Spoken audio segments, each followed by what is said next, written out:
नहीं, ये कोई प्रदर्शन नहीं, अराजकता करना चाहते हैं। ये कर्नाटक में गए थे, 2 दिन पहले रैली करके कुछ विषय उठाए। कर्नाटक की चुनाव आयोग की जो ऑफिसर है उन्होंने कहा अगर इसी विषय को आप कहना चाहते हो तब आप एक एफिडेविट के माध्यम से बताओ। कुछ दिन पहले उनकी सहयोगी बिहार में इस प्रकार की बेबुनियाद विषय उठाए थे। वहाँ के चुनाव आयोग ने कहा कि इस विषय जो कह रहे हो, उन्होंने खुद के बारे में कहा था कि भाई मेरे नाम कट गया। चुनाव आयोग ने त्वरित उनके नाम कहाँ है दिखा दिया। इन्होंने देश में महाराष्ट्र में भी ऐसे विषय कहा था, तब चुनाव आयोग ने कहा था कि आप इसको एफिडेविट करके बताओ। चुनाव आयोग आपकी घर की व्यवस्था नहीं है, ये आपकी दफ्तर नहीं है, एआईसीसी की दफ्तर नहीं है। ये भारत की संवैधानिक व्यवस्था की एक प्रमुख स्तंभ है जिसकी लोहा पिछले 7-8 दशक में देश ने देखा है, दुनिया ने देखा है।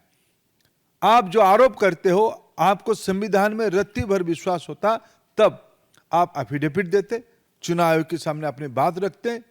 आप गाली गुलज करके, अराजकता पैदा करके देश में एक अशांति की माहौल बनाने का प्रयास कर रहे हो। मैंने कहा कि देखिए, प्रजातंत्र में एक प्रतिनिधि होता है। हमारे देश में 140 करोड़ जनता है।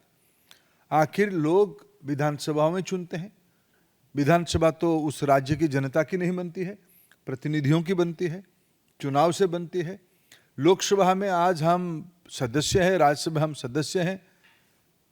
लोकसभा राज्यसभा में तर्क करना, वितर्क करना, विषय उठाना उसकी एक प्रक्रिया है।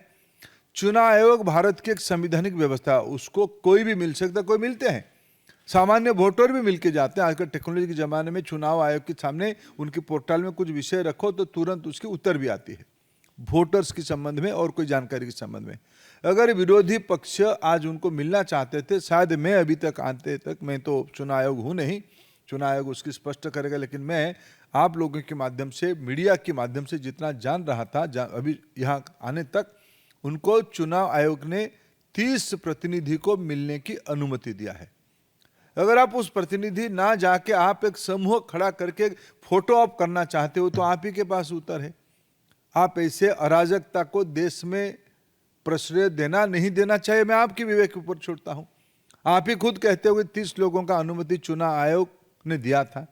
आप उस 30 प्रतिनिधि को, क्या आपकी इंडी गठबंधन की जो बैठक बैठते हो, क्या आपकी सारे पार्टी के एमपीओ को लेकर बैठते हो क्या?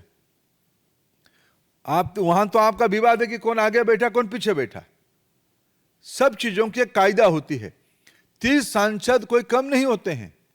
हर एक पार्टी के प्रतिनिधि तो आपके पास, जैसे चुनाव आयोग ने दिया है, ऐसे मैंने अखबारों टीवी के माध्यम से जानकारी लिया अभी। इनके मन में मुद्दा नहीं है, उनके पास में मुद्दा है ही नहीं।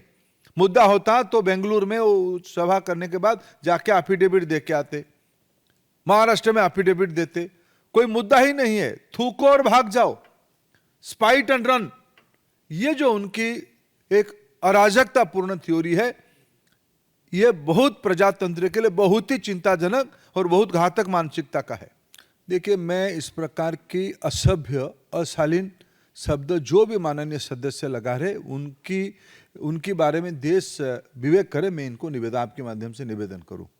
देश की इनकी क्या है, कांग्रेस पार्टी के मन में एक पीड़ा है कि हमारे खानदान के बाहर कैसे सत्ता चली गई। पंडित नेहरू जी के समय से लेकर श्रीमती स्वर्गीय इंदिरा गांधी, बाद में स्वर्गीय राजीव गांधी, बाद में रिमोट से मां बेटे और अभी बहन उनसे जुड़ी है। जो आरोपी है, जिनके परिवार में भारत की संसाधनों को लूटने के लिए एजेंसियों की कड़ी शिकंजा पहुंच चुका है, ये लोग जब बरगलाते हैं तो असभ्यता, अपशब्द और अभद्रामी से उतरते हैं। मैं उनको क्षमा देना चाहता हूं कि लोग निर्बोध लोग हैं। जब व्यक्ति चोरी करे और सीनाजोरी करे, इस प्रकार की, जब मैं समझ सकता हूं, जब उनके परिवार के लोग, आत्मीय लोग भारत के संसाधनों को लूटने की मामले में जेल की सलाखों तक पहुंचेंगे, कोई बेल में है, कोई जेल की जाने के इंतजार में है, इस प्रकार की बौखलाहट अपेक्षा है। आखिर संसद में कोई भी विषय पर हम आलोचना कर ले के लिए हमारी असहमति नहीं है, लेकिन जहां चर्चा, जो विषय हो सकता है वही होगा। क्या हम सुप्रीम कोर्ट की कार्य पद्धति के बारे में हम चर्चा करते हैं? चुनाव आयोग की सुधार के बारे में कोई चर्चा करना चाहे तो चर्चा हो, लेकिन चुनाव कैसे हो रहा है, जो नियमित काम है। फिर मैं कह रहा हूं, मैं सामाजिक विषयों की विद्यार्थी हूँ, राजनीति शास्त्र की विद्यार्थी हूँ। पिछले 40 साल से भारत की चुनाव में मैं कार्यकर्ता के रूप में काम कर रहा हूँ। मतदाता सूची में नाम जुड़वाना और कटना आजादी के उपरांत की प्रक्रिया है, चुनाव आयोग बनने के बाद ही प्रक्रिया है। मैं 40 साल से एक बूथ स्तर के कार्यकर्ता के नाते कई बार नाम जुड़वाया हूं, कई बार जो गलत नाम जुड़ जाता है कहीं से मैंने कटवाने का अर्जी दिया हूं। आज भी चुनाव आयोग ने यह स्पष्ट रूप में कहा है कि जहां जहां एसआईआर हो रहा है, जो सही व्यक्ति कट गया है वो आए, हम उनको जोड़ने की अपील की व्यवस्था है। मैं राहुल गांधी जी को चुनौती देता हूं, समूचा विपक्ष को चुनौती देता हूं। अभी एसआईआर बिहार में चल रहा है, अगर वो इतना राजनीतिक सक्रिय कार्यकर्ता है, उनके पास उनकी पार्टी की बीएलए है, उनकी पार्टी के संगठन अगर है तो है, नहीं है किराए पे लिए तो अलग बात है। अगर है, राहुल गांधी खुद जाए बिहार में, अभी भी टाइम बचा है। जिन लोगों को कहते हैं नाम काट दिया, उनकी एक भी नाम जुड़ा के आए। मेरे मानता हूं चुनाव आयोग की निष्पक्षता इतनी होगी, हमारे संविधान में इतनी ताकत है, उनके नाम जुड़ जाएगा। नाम है ही नहीं, आप चाहते हो बांग्लादेशी घुसपैठियों की नाम भरना, देश की अधिकार को आप विदेशियों के हाथ में सौंपना चाहते हो। यह आपकी निहित वोट बैंक की राजनीति है, यह आपकी तुष्टीकरण की राजनीति है। आप जोर जोर से एक विषय को, गलत विषय को एक का थिएटरिक्स करके आप जनता को भ्रमित करने का अपचेष्टा कर रहे हो।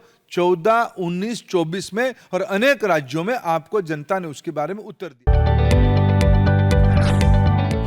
जदि आपंक आम भिडी भल लगा तेब आम चैनल को लाइक, शेयर और सब्सक्राइब करने को जमा भी भूलु नहीं।